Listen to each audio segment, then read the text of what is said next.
Good evening, citizens of Portsmouth, my colleagues on council, city staff, and other invited guests.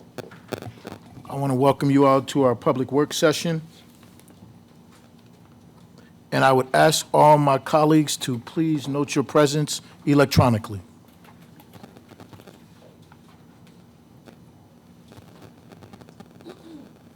Mr. Tillage? 7 members of City Council are present. Thank you, ma'am. I will now turn the meeting over to our interim city manager, Ms. Mimi Terry. Ma'am, you have the floor.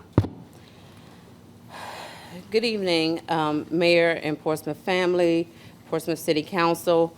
We will begin this evening with our public work session presentations that will start with the Superintendent of Schools, Dr. Bracy, Eli Bracy. Oh, there you are. If you would please come to the podium and begin your discussion on funding requests. Thank you.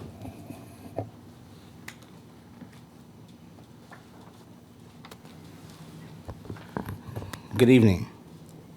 Good evening. Good evening. Mayor Glover, Vice Mayor Lucas Burke, and members of City Council. We stand before you today at your request to present the fiscal year 2023 reappropriation that was formally sent to the City Council on September 28, 2023. After careful research, practicing excellent financial stewardship, listening to stakeholders, and also the desires of many members on this City Council, we have formulated a reappropriation request that will ensure equity within our career and technical education offerings, enhance staff morale, create trade certification opportunities for adults within our city, promote the expansion of a depleted workforce within our region, and also address the growing rate of crime within our city. We are grateful for this opportunity to restore and enhance a much-needed program that was removed from Portsmouth Public Schools almost 30 years ago.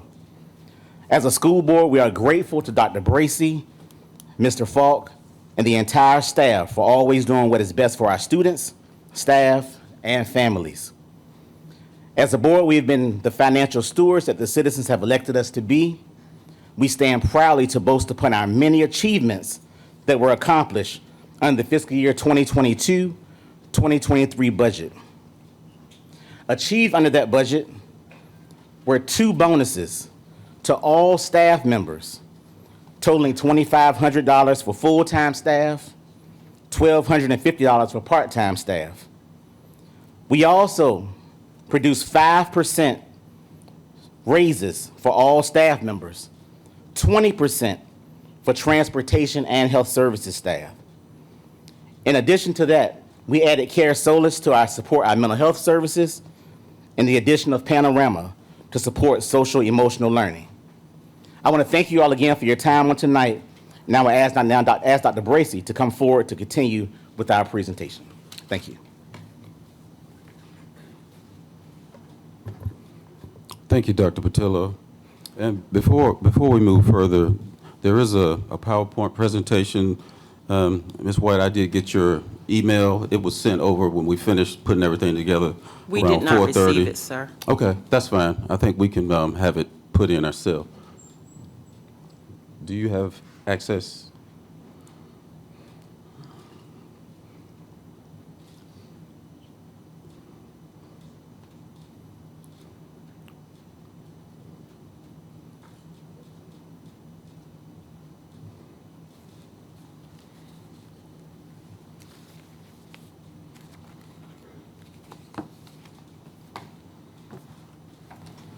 Lauren, hold up just a second.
Thank you all for your patience. If you will, next slide. Next one. Yes, thank you. So good evening, Mayor Glover, Vice Mayor Lucas Burke, council members. As part of my remarks tonight, I'm going to provide more context for our request before you. First, as a background for any of our viewing public at home, this is how we come to request reversion funds from the city. Throughout the summer, the division finalizes spending from previous school year to identify any remaining funds in the operating budget. All unspent funds lapse at the end of the fiscal year. We must then request those funds to be reappropriated for specific division needs. This year, we're calculating $11.2 million in unencumbered unspent funds. Next slide. Now, I know you may be thinking, $11.2 million is a lot of money. Why do you have $11.2 million left over in end-of-year funds? Well, there are a few reasons. First, we carried a large number of vacancies last school year, which was unspent salary funds. As anyone in education can tell you, we're in a national teacher shortage in every division, and we've been working to find and staff these positions. We keep these positions because if and when we find qualified staff members, we want to be able to hire them and be fully staffed as possible. Last year, though, we saw a major savings due to vacancies.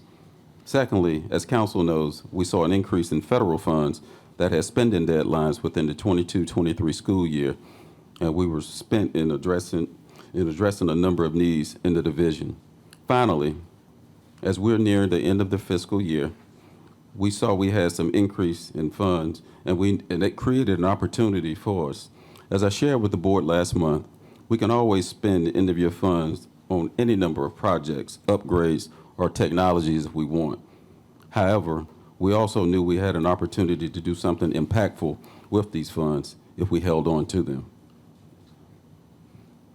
In fact, these funds provide us an opportunity to actualize two board and city priorities this year: a dedicated career and technical education center, and a retention bonus for returning staff.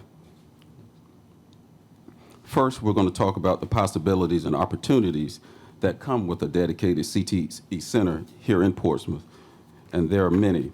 But before I do that, I want to share a bigger picture first. When we talk about student success, as well as the success of our division, we talk about what it looks like when students leave us at graduation. Ultimately, we want our graduates to do one of three things: be enrolled, enlisted, or employed. What does that mean? Well, if you enroll, you're accepted into a higher education institution to further your learning and work toward a 2 or 4 year degree. If you're enlisted, you have signed with a branch of the military to serve and protect the country. And finally, if you're employed, you are hired to a job and prepared to succeed in the workforce of their choosing. We're making great gains in these efforts. First example, looking at enrolled students. The class of 2023 was awarded $15.4 million in merit-based scholarships to make their college goals more feasible. Students in the PPS class of 2023 were accepted into 170 colleges and universities. In addition, 131 graduates earned college credit through the TCC First College program, and 26 students graduated with a completed associate's degree through the early college program. The early college program is special for us here at PPS because we created it for our students here in PPS with our TCC partners. I take great pride in this program because we had a similar initiative back in my old division in Weldon, North Carolina. I remember some TCC staff joined me on a trip back to see it in action, and we were able to model that here and make it so our students not only were dual enrolled, but were leaving with a completed 2-year degree. Enlisted, when we talk about enlisting, we are a great military partner for our school division. Specifically, we have 3 thriving JROTC programs that have created recruitment pipelines for the Army, Navy, and Marine Corps. This photo is from our CTE signing day last June, and the military was most represented was the most represented employer that night. Also, we partner with local military installations for ongoing partnerships to expose students to military opportunities. In fact, that has helped lead 3 of our schools to earn Purple Star designation. I'm excited to share that 5 more have applied for the 2023 cycle award, and we're optimistic that we will have 8 total Purple Star schools by year's end. Employed, then that leads us to our employed students. Right now, as part of our CTE program, we offer 15 career pathways, ranging from barbering, as you can see on the screen, through to early college childhood and entrepreneurship. Through our CTE offerings, 1,637 students earned an industry credential. These are those nationally recognized credentials that tell employers the worker has the requisite skills needed in a specific field or workforce. Beyond that, we have 164 students who earned a stackable industry credential, which, as the name suggests, means that the worker has proven expertise in the field based on a number of approved skills. We're proud of what we're offering, but we also know that by far this is an area in which we have the most opportunity to grow our programming and further our students' capacity. That is why we're here to talk about our proposal for a dedicated CTE center. I'm now going to ask our Chief Academic Officer, Dr. Nicole DeVries, to come and give details about this center.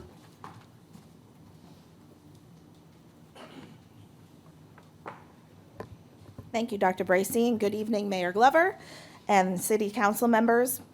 As PPS leadership continues to respond to students' needs and meet them where they are, we have examined where there are opportunities for growth within our instructional programs. While we have CTE offerings for students, we know that this is an area that we can enhance. With a dedicated CTE center, PPS will be able to expand programs and pathways for students. I worked with Virginia Beach schools prior to coming to PPS, where there was a well-established CTE program that included 2 dedicated CTE centers for their programming. There is power in investing in a space where students can still be within their familiar school division setting and be able to come together around common interests and talents. Having a dedicated CTE center will also provide easier access to engage students in cross-curricular projects between and across trades. In addition, we will be able to lean on our own PPS staff who work for our school division in the areas of plumbing and carpentry, welding, and others each day. A dedicated center would allow us to more effectively develop a school-to-work pipeline using a grow-our-own approach, and students can shadow and intern with our own PPS staff and learn from them. This will not only benefit students, but also make our own staffing endeavors easier. A dedicated center will also make the programs themselves more accessible to PPS students, as all transportation will occur across already existing established bus routes. We will have greater flexibility with scheduling of courses when we're working with our own staff, not having to rely on the schedules of an outside organization.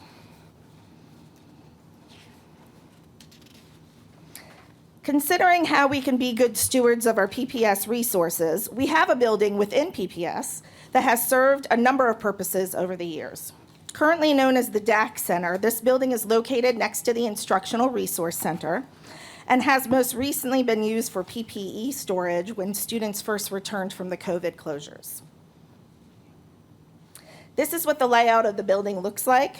Multiple stakeholder groups, including staff from the CTE office and staff from auxiliary services, have come together several times to conduct detailed walkthroughs of this space to ensure that it fits the vision of the program. So what is the vision for the CTE Center? We have several programs that we plan to house at this center. These programs were deliberate choices because they require large amounts of designated space and equipment. Some programs, such as the CNA and patient tech programs, are existing PPS CTE programs that are housed at our high schools and will move over to the CTE Center. 2 levels of the building trades programs, which will consist of masonry, carpentry, plumbing, and electrical, will be a new program that we will implement at the CTE Center. Likewise, welding and auto tech are 2 additional programs that we plan to offer. These programs in particular require designated spaces as they have specific safety, electrical, and ventilation requirements. So why not just further the ongoing partnership with TCC? I want to start by saying that PPS values our long-standing partnership with TCC, and as we continue to build pathways, we know that that partnership will continue to grow. With that said, nothing compares to having an in-house center. To start, due to the nature of our students and programs, our focus differs between the 2 locations. TCC's focus is on career studies. Their main goal is to get students to earn college credit and ultimately graduate them with associate's degrees. Conversely, the PPS program is focused on preparing students to earn credentials to prepare them for whatever they decide to do in the future. Another limit to partnering with TCC on this particular project is scheduling and flexibility. For example, at TCC, there are limited amounts of seats available to PPS students in their CTE programs. Students take their classes with TCC students. This means that PPS has to work around the course scheduling that TCC develops because they have to accommodate students who are TCC students first, as they should. PPS will have more flexibility to schedule classes to meet our students' needs, looking to both the morning and the afternoon to offer sessions to accommodate student schedules. As a public school division, we are responsible for ensuring that our programs and certifications that we offer students are aligned with VDOE criteria and standards. This alignment impacts both student credit and school division credit toward accreditation. We are able to tailor our offerings and certifications to ensure what our students receive counts for both them and for us as a school division. Likewise, TCC determines its course and certification offerings, and they do not always align with what we would have chosen for our students. With the exception of welding, which remains on the PPS school calendar, other classes are not on the PPS school calendar. Since they are courses offered through TCC and on their campus, they fit their calendar. Finally, and what I believe to be one of the most important factors, is the relationship factor. These are our students. These are students who call PPS their home, and many of them are not interested in seeking higher education, even if it's a dual enrollment in a trade course. Our counselors, our graduation coaches, and our support staff have developed relationships with these students and will be able to continue to support them much more effectively with their coursework when it is taken within the division. Often, these are the students who heavily lean on those supports, and those supports would be limited if these programs were outsourced to TCC. One additional point is the additional cost. Though TCC gives PPS a tuition discount, we do pay for tuition for each student who takes a course at TCC. I'm going to turn it back over to Dr. Bracy. Thank you.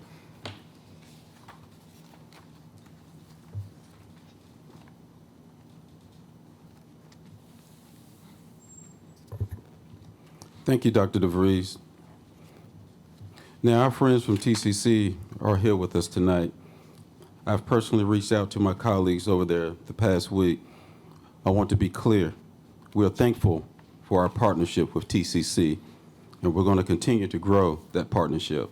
I told you we founded the early college program here in Portsmouth. On screen, you can see 4 of our early college graduates from this school year. and we're on track next year to almost double the amount of early college graduates. We have 46 students who are currently meeting the program requirements. As Dr. DeVries shared, there may be an individual CTE programs that but we will also utilize. But overall, we feel deeply we're ready to provide a comprehensive CTE program in-house. This is not a new pursuit for us. We've heard from our community and we've heard from our leadership that a CTE center would be a benefit to the city. We're fortunate to have Senator Lucas here with us tonight, and she has been an advocate for funding cities' CTE centers because of the advantages they bring. In fact, back in 2018, when we were completing our facility study for this division, we inquired about the cost of a new CTE center. At that time, in 2018 dollars, the estimate for a CTE center was $35 million. We're coming to you tonight with a proposal that is less than a third of that. To break down more of the costs, I'm going to ask our Chief Financial Officer, Theodore Falk, to come and share details with you.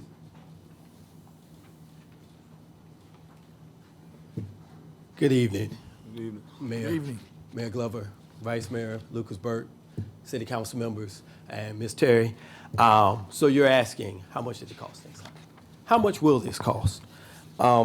First, we've already commissioned a facility conceptual study at a cost of $138,000 that will give us information about how we would incorporate these proposed programs into the DAC Center, as well as get a design for the building to see how much the accurate design would cost.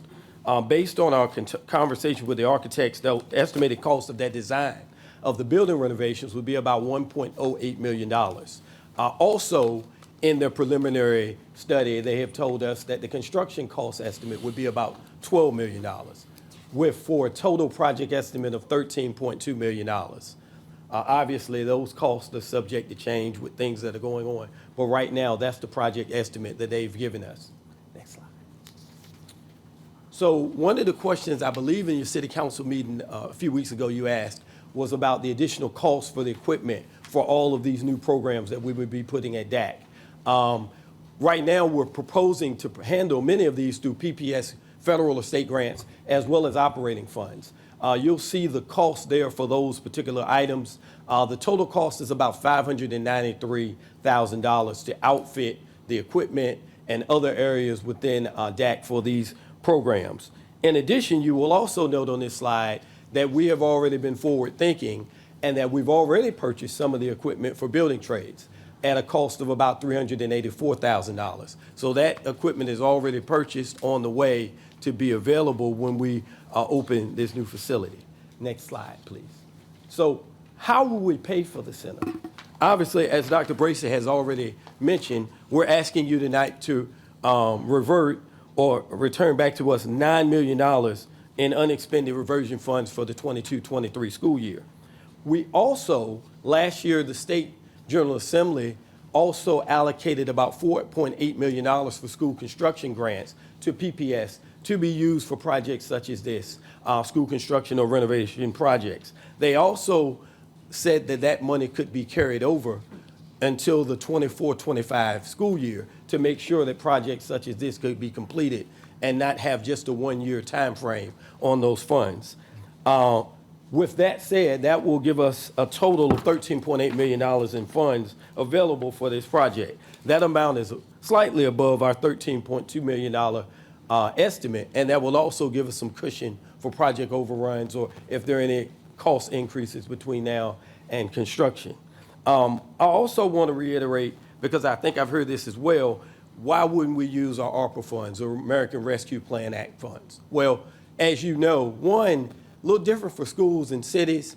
One, those funds are limited from a time frame. They run out at a certain point. So they run out, in this case, September of 24. So you want to make sure that you can use those funds in that time frame to do something like this. Secondly, our application has already been approved by the state as well as the federal government.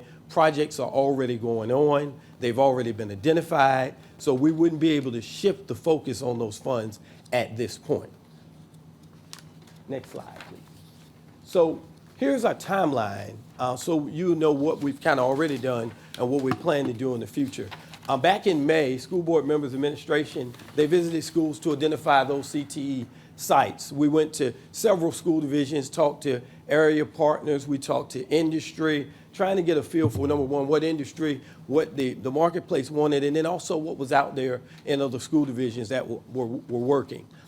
In June of '23, we met with an architectural firm to kind of formulate that plan and say, hey, here's what we have, here's what we see in the marketplace. What do you think we can do in a facility? We batted around a number of different options. We made a visit to DAC with them, and they said, hey, this would be a perfect location to put these programs, and kind of gave us a schematic of what they thought we could do with that particular program. And then at the time, we also purchased the building trades equipment. In July of '23, we met with Mosley Architects, who was the architect that we're working with right now, at the Virginia Beach CTE Center. That center is already developed, designed, so we wanted them to get a good glimpse and wanted our people to get a good glimpse of what things look like so that we could kind of use that, if it worked in Portsmouth, replicate some things. Sometimes you got to look at what's already there to know where you really want to go as well. August and September, cost of the center, the draft plans are anticipated. We're still waiting for that conceptual design study, but I know it's coming in a few weeks. And then our final, as we've talked to Mosley, they believe they can do all of this by September of 2024.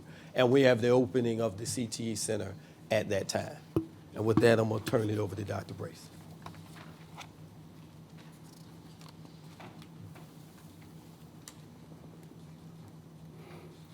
As Mr. Falk shared, we're asking that $9 million of the $11.2 million be reappropriated for the CTE Center. We're also asking for $2.2 million to address staff retention bonuses. In the governor's initial budget, there was a line item for a 1% retention bonus for staff. However, it was not included in the final state budget. This has been a highly requested item from staff and also underscores the need for our salary study this year. Staff who worked here June 20 of '23 and returned September 5th of this year will receive a retention bonus in November. Again, this bonus has an estimated cost of $2.2 million. Now, we've made clear that our primary focus with the upcoming budget cycle is employee compensation and addressing pay compression for our staff members. We're working on a salary study now, and we'll be sharing those results as part of our budget request this year. So some at home may raise another question: why not just use the whole $11.2 million to give staff raises? I would just remind viewers that end-of-year funds are just one-time funds. Salary adjustments are annual committed funds. They are annual committed funds. The end-of-year funds could not sustain raises beyond 1 year. It's the same reason you should not pay your mortgage from a savings account, because this account will run dry and bills will keep coming. However, a retention bonus is a way we can thank and acknowledge our staff members who stuck with us and chose to work with us when they knew they had other options. At this time, this completes our presentation, and we can take any questions you may have. Thank you, Dr. Bracy. And Dr. Whitaker, you have the floor, sir. Yes, thank you. Dr. Patillo, and to the school board members that are present, and to Dr. Bracy and the staff that's present, I want to commend you for this presentation tonight. The report that has been presented to council is thorough, and it is also one that we know that our children in this city need. The program that you're recommending through the CTE expansion is something that many of us in this city who grew up and were able to witness what the old I.C. Norcom model presented, and also the opportunities that it presented to our students to go further, and some of them became entrepreneurs in those different areas. And so I want to commend you because this is aggressive, it is forward-thinking, it's something that I believe everyone on this council ran on a pro-education agenda. And if any member is against something like this, it has to be anti-education. And I want to suggest to my colleagues that we move forward with approving this. We've been hearing a lot about crime, and these are the type of programs that we have to have in place to have opportunities for our children to do things who are not interested in going to college, which is no disgrace because college is not for everyone. And I think we should have opportunities for all. And I want to commend the board and you, Dr. Bracy, your staff for this aggressive measure. I think that when our citizens and this council looks at this, this is school board money, and all we're doing is reappropriating it back to the school board. These are not new funds coming from the city. And so I commend you for this, and we look forward to seeing this project go forward. Thank you, Dr. Whitaker. And if I can add one other piece to that, when you talk about the crime and so forth, we also talked about this with the board as well. We know that our school day ends for our high school students somewhere around 2:30. Mm-hmm. So once our teachers exit the building, it's an opportunity for the city to utilize the building as well to do some adult ed where people in the community can come and work on a trade themselves. So we're looking at this as a partnership, not just something just particular and specifically to the school division. Thank you, sir. Vice Mayor Lucas Burke, ma'am, you have the floor. Thank you, Mayor, and thank you, Dr. Bracy, Dr. Portillo, and school board members and staff for being here and being supportive of this information. We didn't know what it all was, and the presentation definitely helps to make some things clearer on that. So I appreciate the information. I appreciate your move in taking some action on this at this time, because this is part of us all coming up with a solution on how we're going to serve our communities and students who are in need of better options. I guess one question that I did have, and I know that citizens may have some similar questions, if we talked about the funding for it and we see how that is, that, you know, are we sure that it's going to be just 13.8? That's the amount that's there based on the 4.8 million that the state is going to provide and what we will reallocate in the reversion funds. Is this going to help cover this teacher shortages that we are facing, you know, with the CTE students? Will we have to recruit some other kind of way to get teachers to be able to provide the services or the training, or is this businesses and other persons who will be providing the training that the CTE students would receive? That's a great question, Ms. Lucas Burke.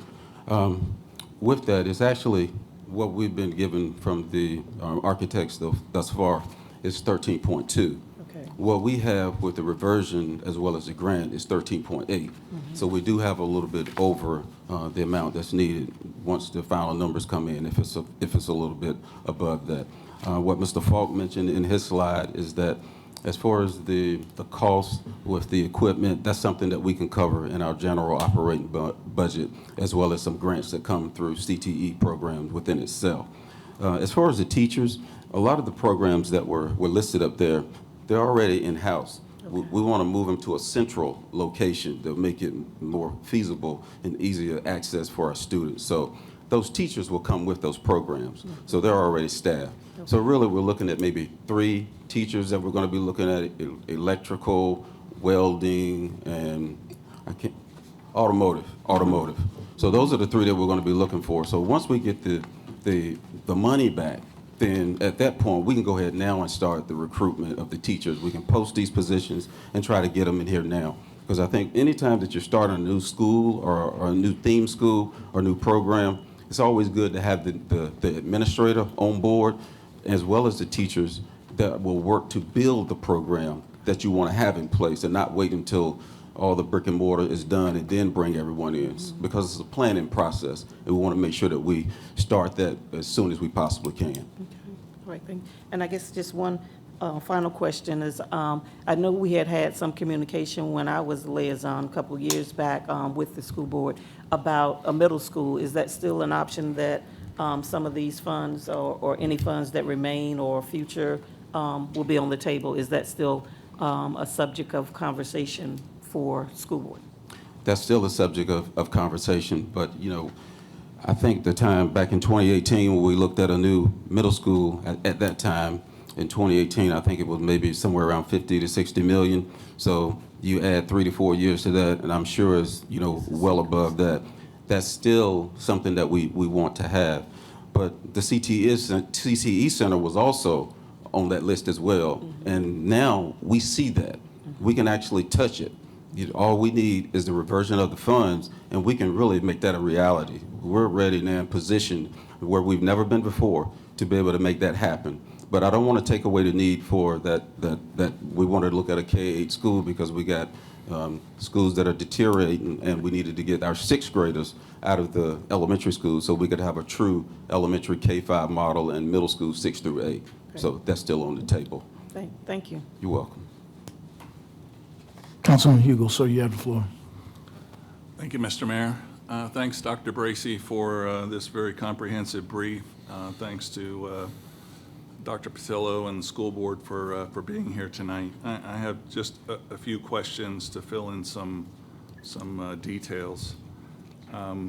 So the senior class that just graduated, how many did we graduate to college? How many did we graduate in the enrolled category? Do you know? Into college? To college. I don't have those numbers in front of me. So I'd be interested to know how many we graduated at 66. I'd be interested to know how many we graduated to college, how many we graduated into the military, and how many we graduated into jobs. The estimate for building costs, $12 million estimate.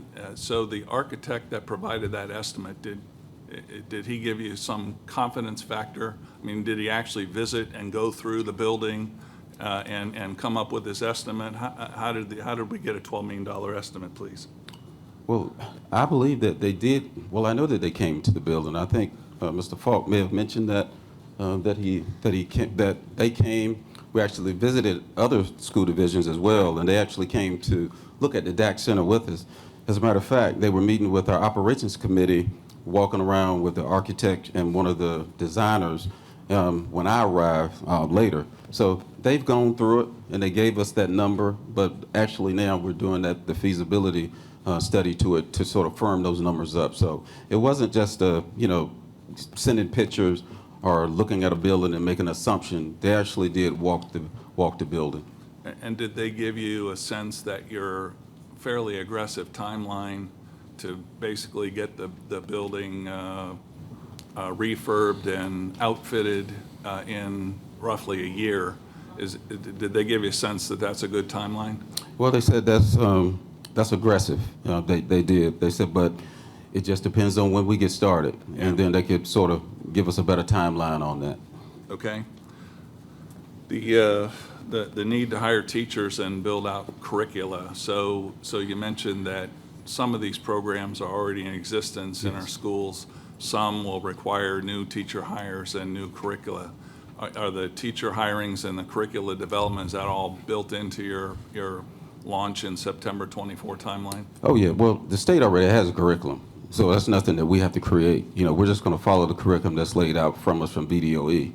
As far as the teachers, as soon as we get the approval or reversion of the money back, then we're going to go ahead and start advertising for the 3 teachers, because we have the other teachers that we need. That's just a matter of transferring. So when you say looking at finding the other teachers, right now we've only identified 3 areas that we don't have those programs that we will actually be recruiting for. Okay. And you've earmarked 8 programs to be consolidated at the new CTE Center. Do you have a sense of how many students each area could accommodate in this school? I don't have those numbers in front of me. I don't, but I know that those programs that are currently in place, you know, they're almost at capacity, if not at capacity. I know we have well, I wouldn't say a waiting list. The way we look at our students is that since we have those programs in-house, we have registered some for the fall, and the others we register for the spring to make sure that we get them all in that have requested it. So would you anticipate leaving those programs in the 3 high schools and then adding these 8 programs as additional capacity? Or, I mean, it sounded like you were planning on killing the programs in the 3 high schools and bringing those resources into the CTE school. Yeah, I did say that we were going to be bringing some of the programs into the new CTE center because of the geographical location of the center and growth in some of the high schools for programs that we need that they can expand out. So we will definitely look at that from a standpoint of travel as well. From school to school, you only have to go to a central location because it's difficult from students at Churchland that would have to travel to Manor or Norcom and vice versa. So this will give them an opportunity to travel to a site that's center of the, well, I would almost say center of the city, where we alleviate that as a deterrent. Okay. So the Vice Mayor kind of asked the question that I want to ask.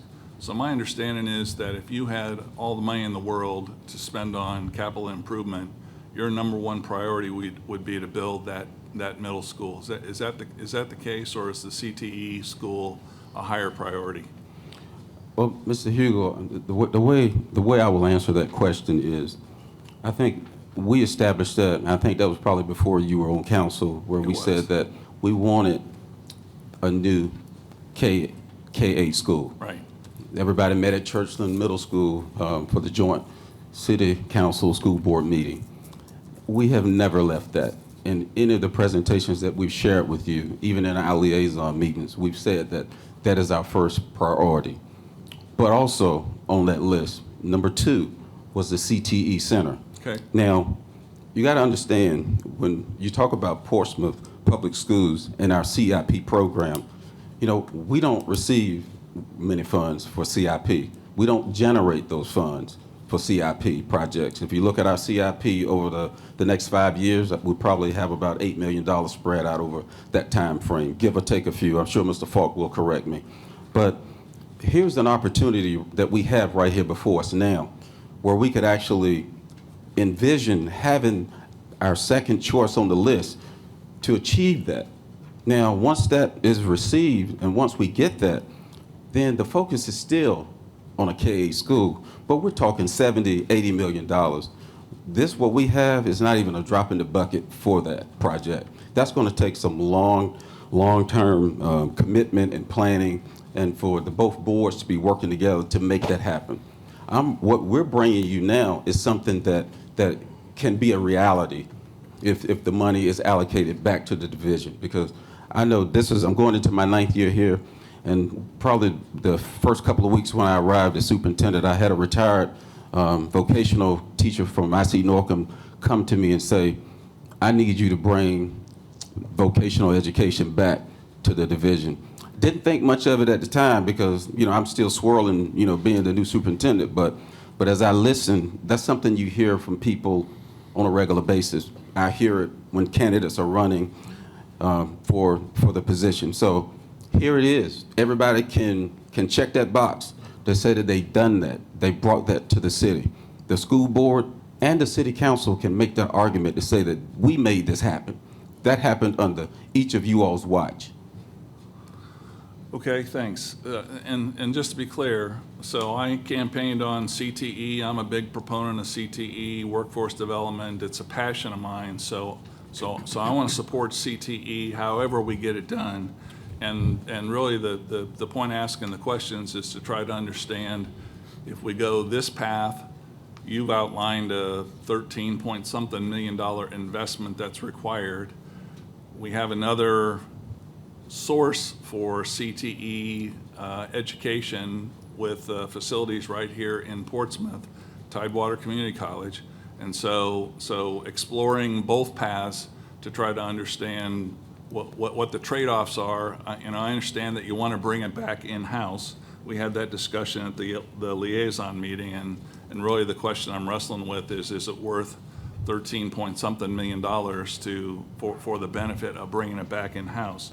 Which leads me to my last question.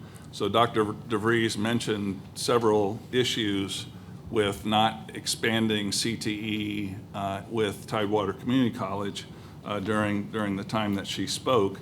And I wonder if we have recently spoken with TCC about any of these issues to try to find a way.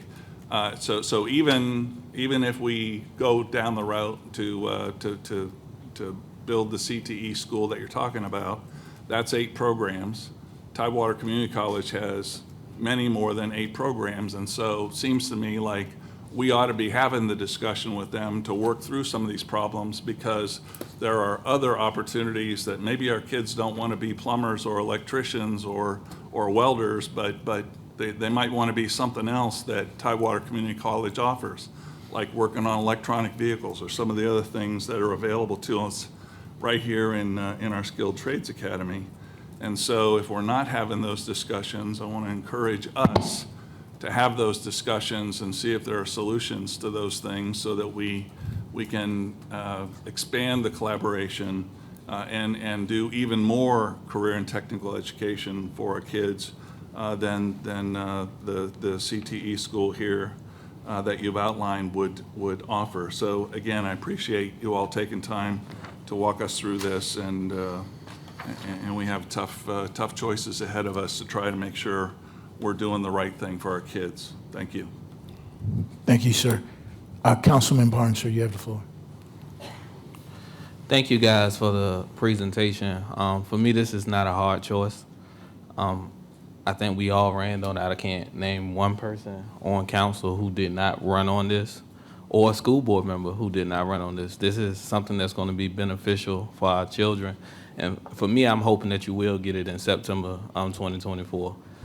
My daughter is actually going to be doing the nursing program, so I would like to see her a part of this new school. But again, I don't think that we, especially what's going on in our city right now, I don't think we can afford to continue to push things down the road. I mean, again, we all ran on this, and now we have it within reach, and there's no point of letting it get out of hand and letting it go. So I think it's time to move on this, but I also think it's time that we move on this middle school. It shouldn't be a either or with either one when it comes to it. Our kids deserve to be in 6th grade in middle school.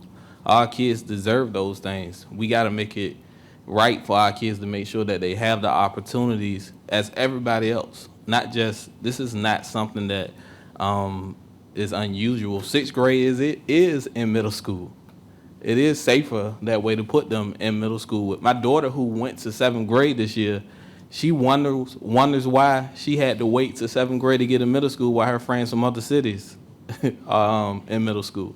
So I think it's time that we move, especially on this. It's within reach, is a good price. They have an alternative. They have a place to put it. I think it's time for council to move on this and make this happen so that we can do what's best for the children of Portsmouth. Thank you, sir. Are there any other of my colleagues who wish to have the floor at this time before I give the floor back to Dr. Whitaker? Dr. Whitaker, you have the floor, sir. Yes, Dr. Bracy, for the TCC program, students have to qualify to enter TCC?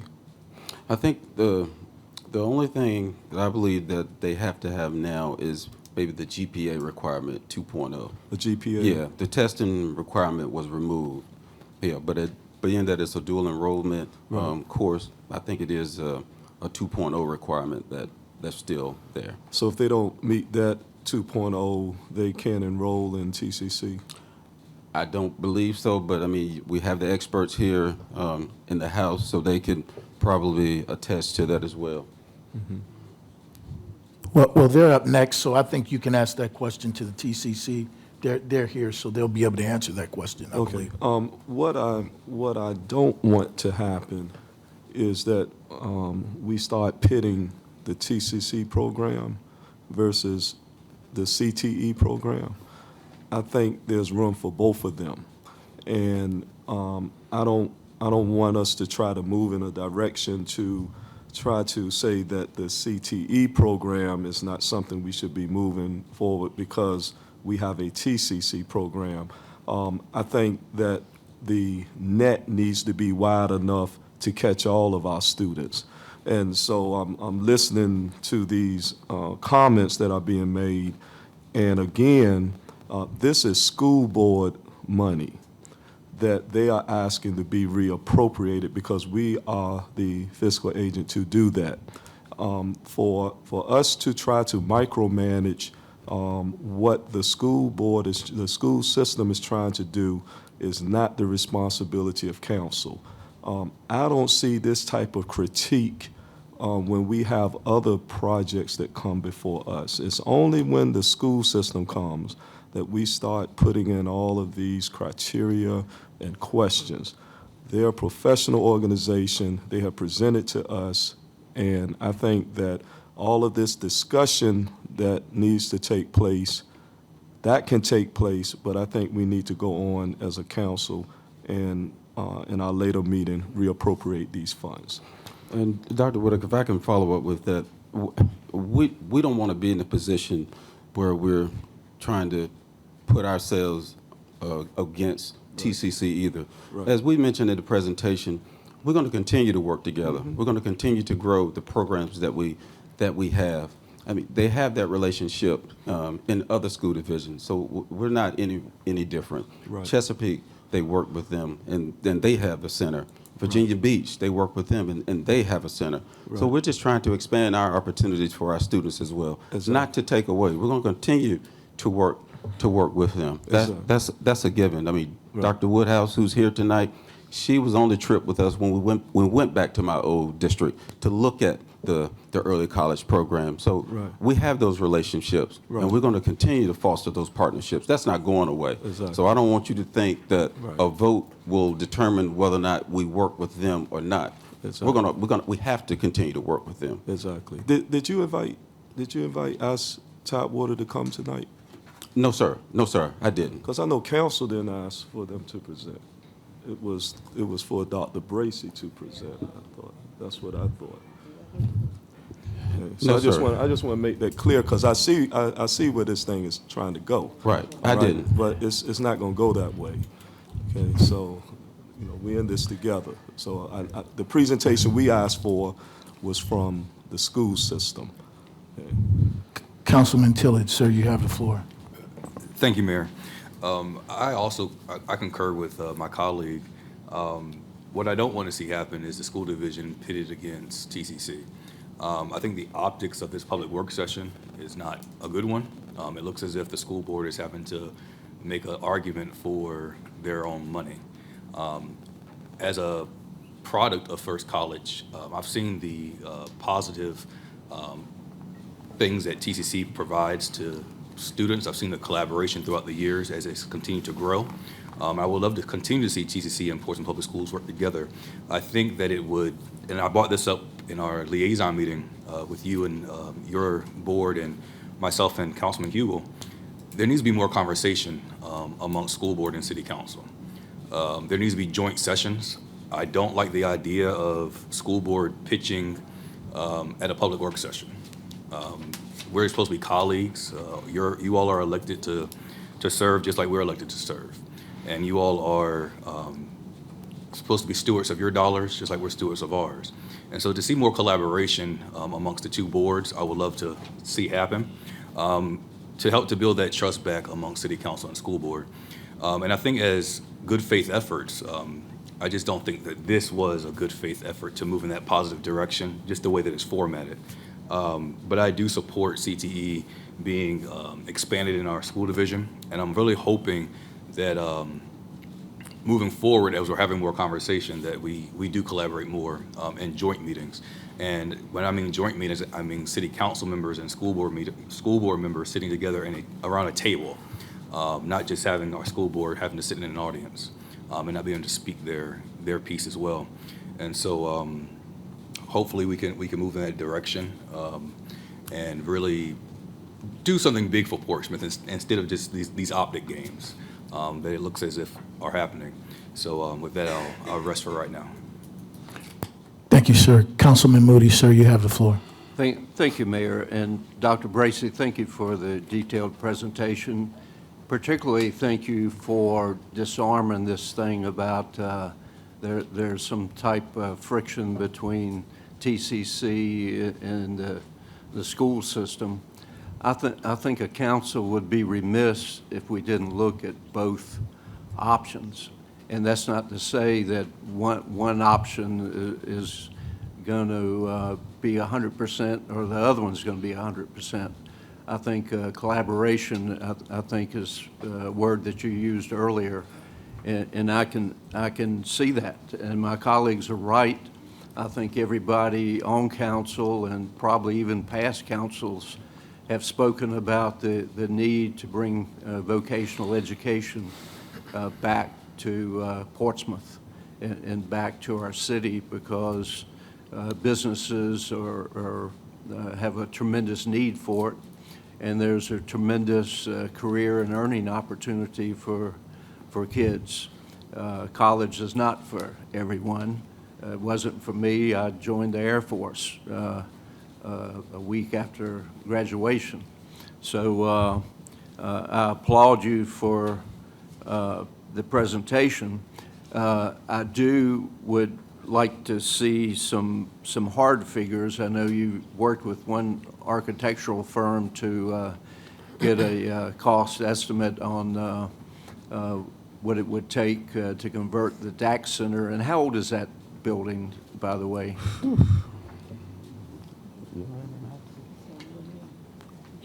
It's old. I can tell you. That's what I was thinking. Yeah. It's old.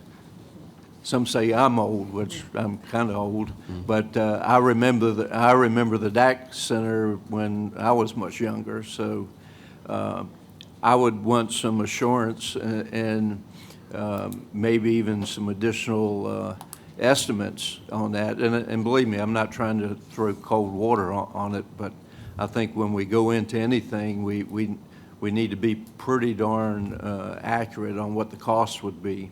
The same way with the equipping the building, and we all know that labor cost is usually a big portion of anything. So what it would cost to hire the instructors to teach the classes. But I'm supportive of us getting back in the vocational business. And I look forward to hearing the TCC presentation as well. I don't think there's any animosity on either. And I think we'd be remiss as a council if we didn't entertain seeing both presentations. So I don't look at this as a competition. I look at it as an enlightening opportunity for this council to make a sound decision that will benefit our children. So thank you again for your presentation. You're welcome. And just let me address something that you said about with the labor costs. And now, the preliminary cost that Mosley Architect gave us, it does include the complete renovation of the building, the construction of the prefab building, where the automotive and welding centers will be. As Mr. Falk shared, the equipment can be covered within our general operating budget as well. And the staffing, as I shared, majority of our teachers are coming over with the classroom resources, furniture to be outfitted in the DAC Center. So that's not an additional cost. The only additional cost for teachers are the 3 new programs that we will be bringing. So those are the positions that we'll have to staff, three teaching positions. And I look at it as not pitting one against the other when you said being collaborative. What this does and what other divisions have already figured out, this increases the opportunities for students because they have us and then they have TCC, just depending on which level of a trade they want to pursue. Sure. The furniture, you said What's the furniture is coming from where? Well, the programs that we already have in some of the schools will be transferred to the DAC Center once it's complete. That's the furniture that I'm referring to. So we would renovate a building and bring old furniture? That's not what I did with the buildings trade. Let me use that as an example. Okay. We just purchased that equipment this summer. So we can bring that equipment over into the DAC Center. But what we plan to do, we plan to set up a station for this year over at Clark. So once that's done, we can bring that equipment over to the DAC Center. So now I don't know of many places where we replace furniture every year, but if it's a need to, we will. We don't want to outfit anything that's old. You know, I want our students to have first class. So if it's something that needs to be replaced, we're going to replace it. So I want to make sure I clear that up, because your comment that we're going to bring old furniture in a new facility, I never said that. I was never directly asked that question. I don't think I said you said that. You implied that. Well, that was implied. Well, that you kind of implied that when you said we're going to bring the furniture from Mr. some Mayor, other point of facility. order.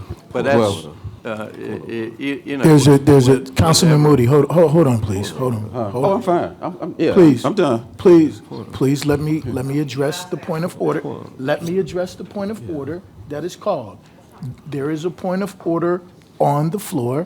Sir, what is your point of order?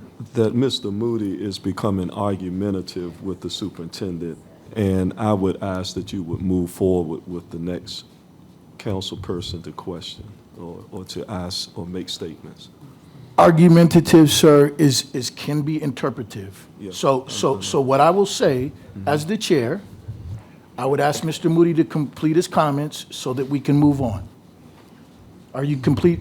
Are your comments complete, sir? I would still like, from my understanding, the clarification from the superintendent. I don't think my comments were argumentative and not attempting to misrepresent what he said. I just, for my edification, I just need to have a clarification on the outfitting of the furniture, not the technical equipment. I'm talking about the desk, the file cabinets, and all the rest of the paraphernalia. All right, well, let me say this, and that'll be the end of, I can answer this in saying this. We've always been good stewards of the money. So if we see a need to replace furniture, we will. We're not going to bring anything old and outdated into a new 21st century type facility. We wouldn't do that, not at all. What I'm saying, if we have furniture that is in pristine condition, sure, we're going to bring that over. If we don't bring that over, we're going to have additional materials that are almost brand new that we didn't use, we just threw away because we were going into a new facility. We got technology, the BenQ boards that we're going to bring over. We're outfitting the buildings with new BenQ boards now. Now, are we not going to bring those with them? Sure we are, because they have a lifespan to 5 to 7 years. Why would we not bring them over? So we're going to be good stewards of the dollars, and when you walk into that facility, you're going to be pleased with it. Thank you, Dr. Bracy. So I do have one last, and then we're going to move on. Everyone has had a chance to speak, so I'm going to have the last comment, and then we're going to move on because we're in the interest of time. First of all, Dr. Bracy, I want to thank you, sir, your staff, Chairman Patillo, and Vice Chair Atkinson. I want to thank you as well. My question was, you had mentioned the feasibility study, and my understanding of a feasibility study, and maybe you can correct me if I'm wrong, to determine they'll go through all whatever they go through in a feasibility study, but it will determine if the building is fit to be renovated, or if there's a new building we would have to build if there were some issues. Is that fair to say on a feasibility study? They're looking at the cost to renovate the building. Okay. They did not detect anything that stated that we could not occupy the building. Okay. Okay. And the very numbers well. that they gave were based off of that. but they're going to do the further study to firm those numbers up. Right. That's what I just wanted to understand, that there may be some things in the feasibility study that may come out that would cause things to be revisited. And so, interestingly enough, I think a feasibility study is always going to be in order, and you guys have always done it the right way. The other thing I wanted to add, that collectively or individually, as a council, and I'm speaking as the chair of council, I think that in my experience, we have all worked well together.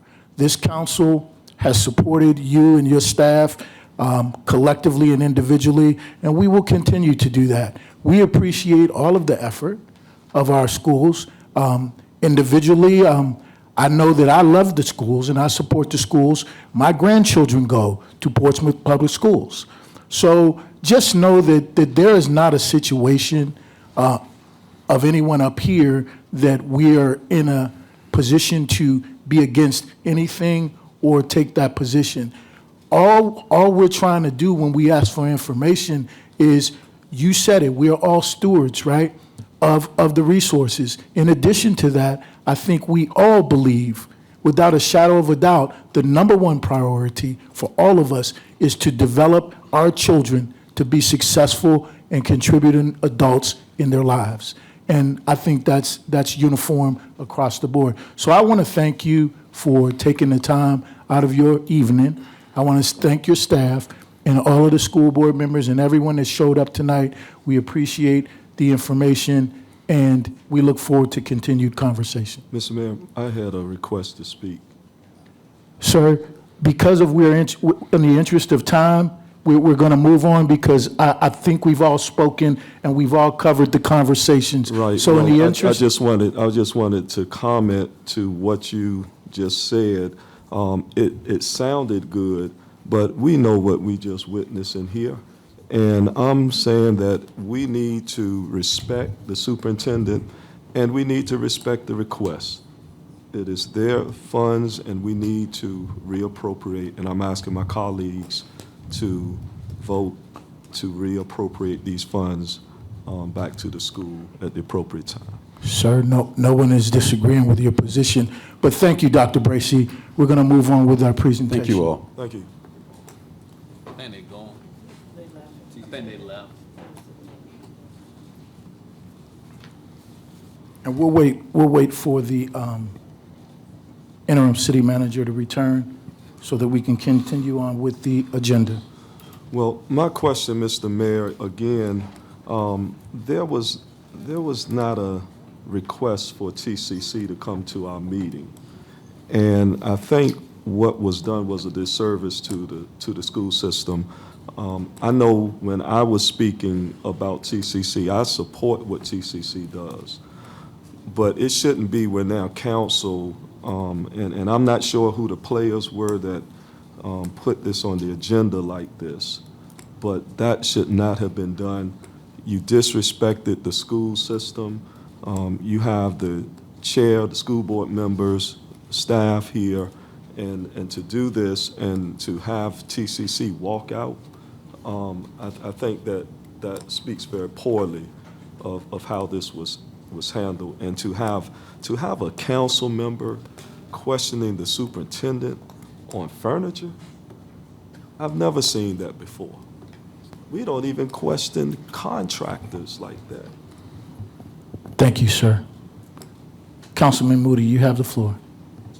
Mayor, I think my colleagues' comments are totally out of order. The superintendent wasn't disrespected by my question.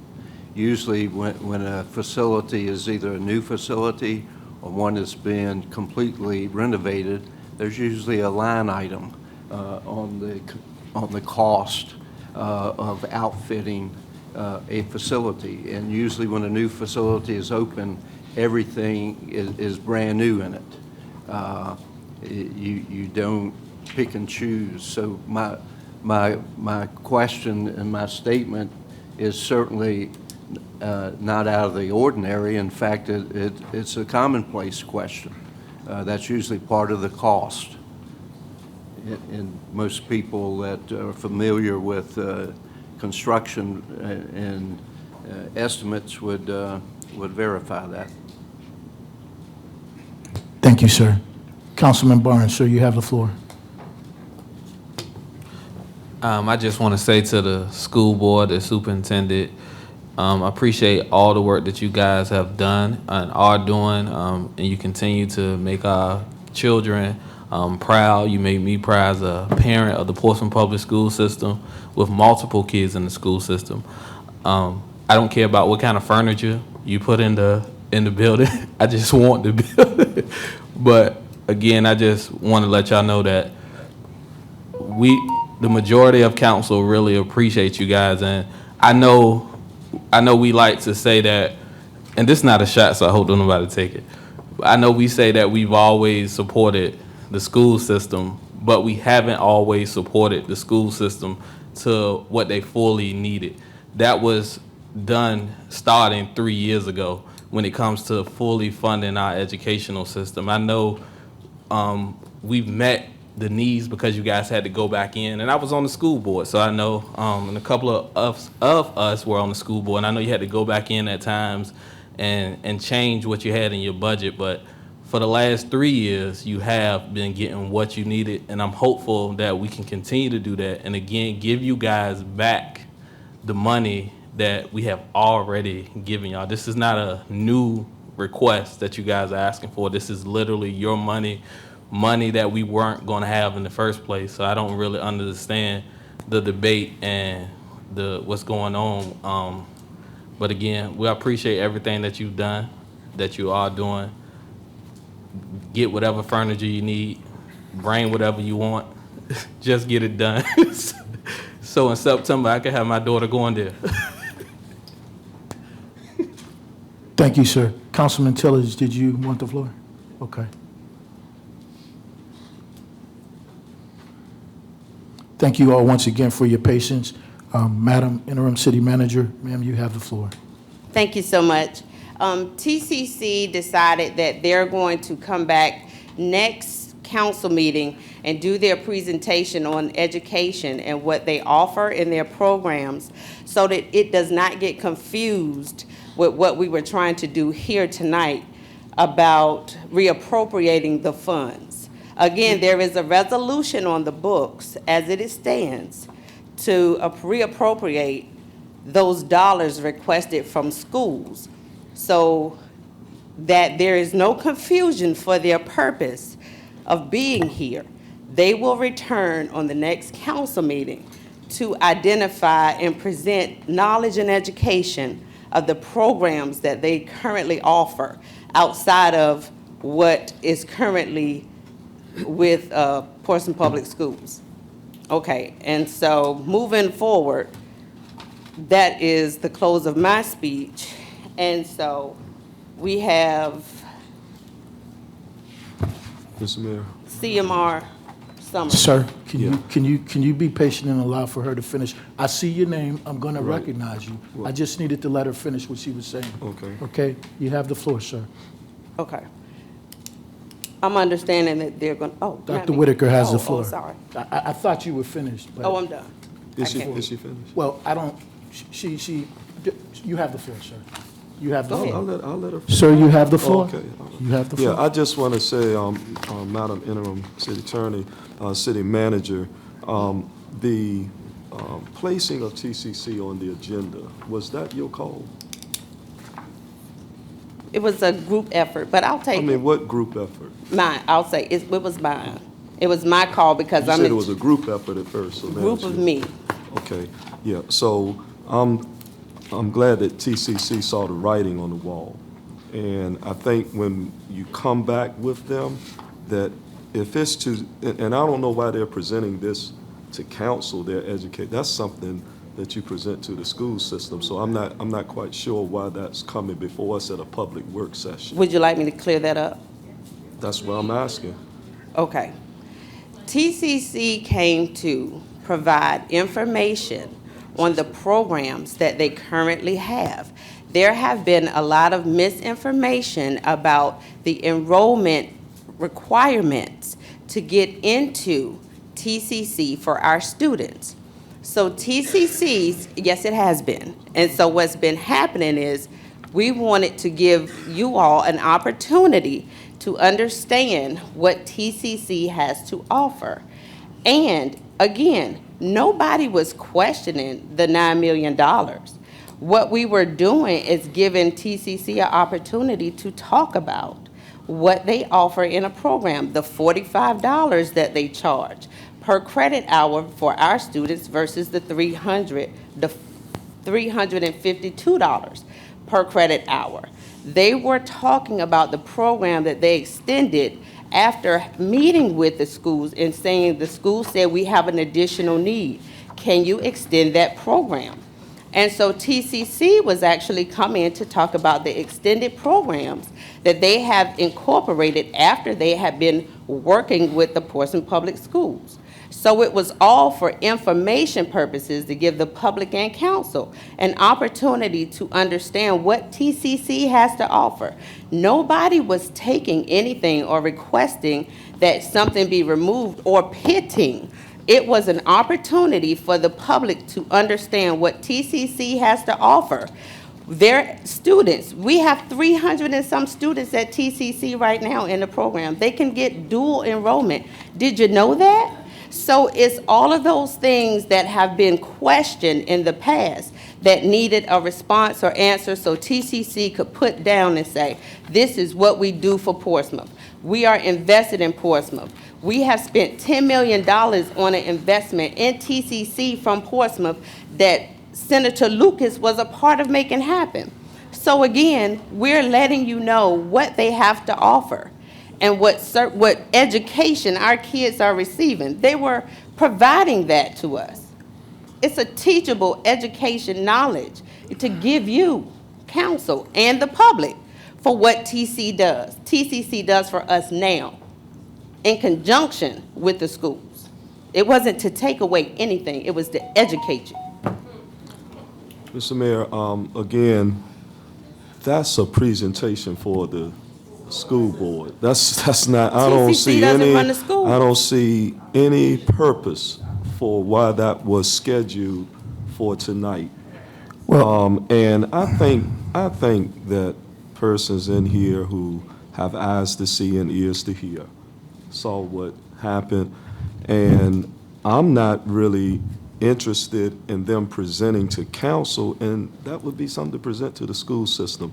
We were interested in hearing about the superintendent's request, and there were questions regarding more information about the request, which I think went beyond what council had originally stated. Thank you, sir. And so, no, I'm not finished. And so I think that for TCC to come back to council, they should have never been scheduled for council. And I have nothing against TCC. I admire what they do and Dr. Woodhouse. I know you do. But to try to pit that at this time, that was very unfortunate, and it was uncalled for. And so I think we have the disparity study that we need to be discussing at our next public work session. Okay, sir, can I add one thing? Can I add one thing before? First of all, Mr. Barnes had the floor. That's why, because you weren't given the floor. But here's the other point. Here's the other point to it. The truth of the matter is, the interim city manager brings topics to council. That is part of her responsibility. So she can call for a public work session to bring information to council. That's one of her roles. So that's all she was doing. Right, I know. And so no one is trying to do anything here but provide information. So you say. And we all are working together. It's not a us against them proposition. Those who, I don't know why we have this kind of animosity, because it's not what it is. We support our schools, and we have supported our schools. Councilman Barnes, sir, you have the floor. I would just say, and I believe it probably was done in good faith, that the optics look bad. But I just want to go back to what I was saying. I appreciate everything that the school board and the school system has done. You guys are definitely great stewards of the funds that we have.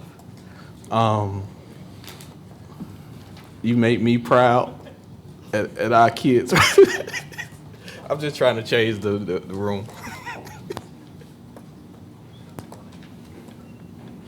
Thank you, sir. Councilman Tillage, you have the floor, sir. Thank you, Mayor. I think what has transpired tonight is another reason. It strengthens why we need to have joint city council and school board meetings, because the optics of this entire scenario look terrible. And to see the reaction of TCC officials when they basically clutched their pearls, took their pocketbooks and left, it was a surprise to them to see them enter into the political dynamic that occurred this evening. And so, to one of my colleagues' point, the writing was on the wall. People who have ears can hear, and people who have eyes can see what was proposed or what it looked like. And so we really need to stop talking at school board and talk with them. Like I mentioned before, there's no reason why our school board is sitting in the crowd and not sitting here talking to us and having conversation for them to chime in.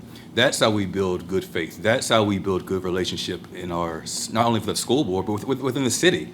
And I don't understand why conversation is a bad thing. I understand educating, but in the role of TCC, their job is to communicate with the school board and the school board communicate with us. We don't go looking for people to come present to us about fire equipment for them to come speak to council. They speak to the fire department, and the fire department comes to speak to council about funding or the needs thereof. So can we please work towards scheduling meetings with our school board in a collaborative approach so that we can get things changed? Because this bickering and arguing is not getting us anywhere. And to tell you the truth, I'm not in the business for this petty stuff. Portsmouth, we have a lot of stuff on the line that we're ready to move on. And the 7 members of council here, as I said before, it starts and ends with us. The 7 of us, nobody else, the 7 of us. And so we just need to make it happen. And we set the tone for this city, and we need to start working with our school board in a more positive fashion. Thank you. Thank you, sir. And we do have a need, Madam Manager, Interim City Manager, are there any other items you need to cover? Because we do have a need for a closed session. You want me to go through the summary before the closed session? Yes, please. City Manager Summary. Information Technology. Adoption of an ordinance to amend the Code for Broadband Network Authority. CMR 23-319. Acceptance of a grant of $440,000 from the Virginia Department of Fire. CMR 23-320, $6,000 from the Public Library for the 24 grants to use for the Department of Libraries. CMR 23-321. Excuse me, Madam Mayor. Mr. Superintendent, before you leave, I did have a question about our agenda item, and I want to make sure. It's an agenda item. I just want to make sure as you go through it that we address it. So can I finish and then you can, okay. Yeah. Ordinance for a transfer of funds of $1.4 million to cover the cost of a one-time personnel supplement for sheriffs. 23-322, behavioral and health grant for services for individuals diagnosed with disability. 23-322, $871, adoption of an ordinance from the Department of Behavioral Health for intellectual and developmental disability. 23-323, adoption of an ordinance reappropriating unexpended funds from Portsmouth Public Schools of $1.1 million for textbook fund budget. 23-324, and I'm rounding, $1.2 million for the reappropriation of unexpended funds from Portsmouth Public Schools for food service fund budget. 23-325, $8 million reappropriation of unexpended dollars, $8.7 million for grant fund budget to the grant funds budget. for Portsmouth Public Schools. 23-326, reappropriation of unspent funds for the risk management fund budget to the risk management fund budget. 23-327, $7.9 million of reappropriated unexpended funds for Portsmouth Public Schools General Fund to the General Fund budget.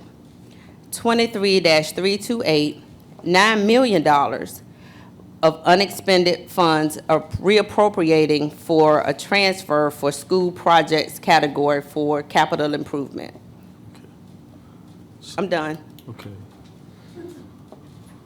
Thank you, ma'am. And Dr. Whitaker, you have the floor. So my question, the superintendent requested also the 2.2 million to be reverted back for the retention. Is that something that's in the ordinance, unless I'm missing? 23-327.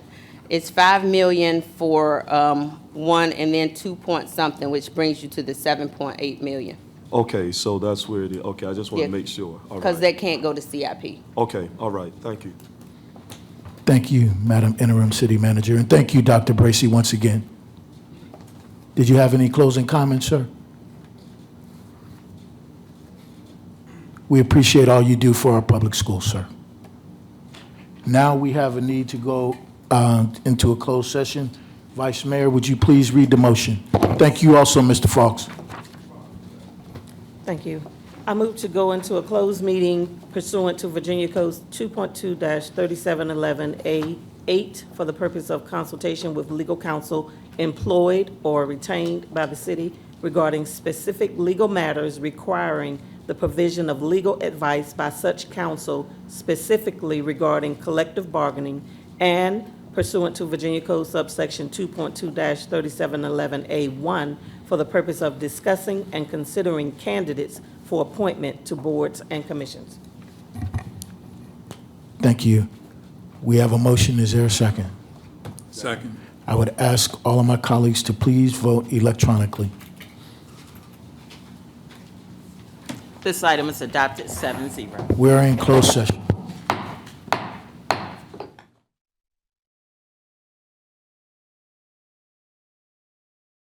Read the motion. Yes, thank you, Mayor. To I hereby certify, move excuse me. I hereby move that each council member certify that to the best of his or her knowledge, only public business matters lawfully exempted from open meeting requirements under the Virginia Freedom of Information Act, and only such public business matters as were identified in the motion by which the closed meeting was convened were heard, discussed, or considered in the closed meeting just concluded. I would ask my colleagues to please vote electronically. This item is adopted 7-0. Thank you, Madam Clerk.